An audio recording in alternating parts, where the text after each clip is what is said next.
ឆ្កងដែលហ៊ានលួចស្រឡាញ់អូនទាំងស្ងួនចិនទងរូបប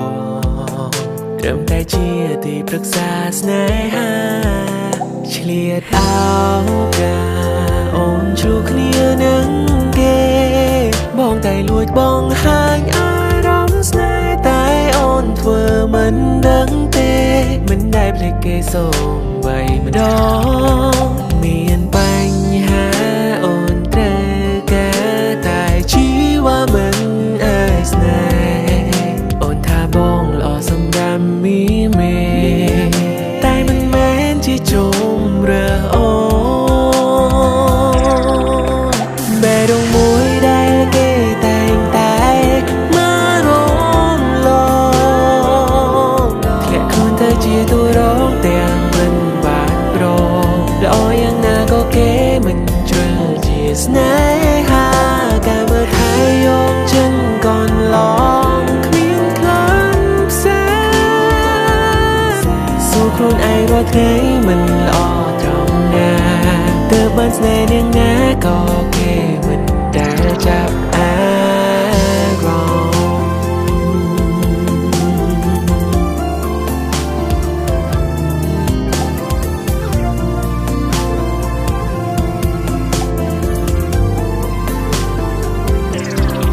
ផ្លូវចិត្តមិនសូវរងមាំបេះដូងជួបតែរឿងខ្ទេចខ្ទាំ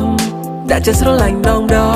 គេបដិសេធមកឡើងស៊ំមកគេសំដែងធ្វើរឿងមាំតែនឹងក្នុងចិត្តវិញឡើងក្រំនេះមិនចេញទេ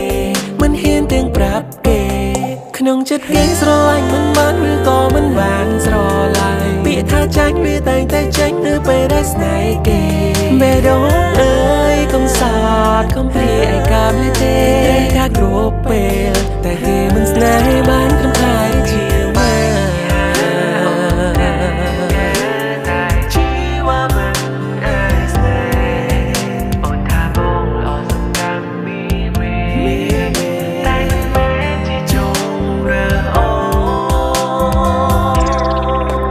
បេះដូងមួយដែលគេតែងតែមករំលងធ្លាក់ខ្លួនទៅជាតួរងទាំងមិនបានប្រល្អយ៉ាងណាក៏គេមិនជ្រើជាស្នេហាការមើលថែយកចិនកូនឡងគ្មានក្លិនផ្សេងសួរខ្លួនឯងរាល់ថ្ងៃមិនល្អត្រង់ណាទើបបានស្នេហ៍នាងណាក៏គេមិនដែលចាប់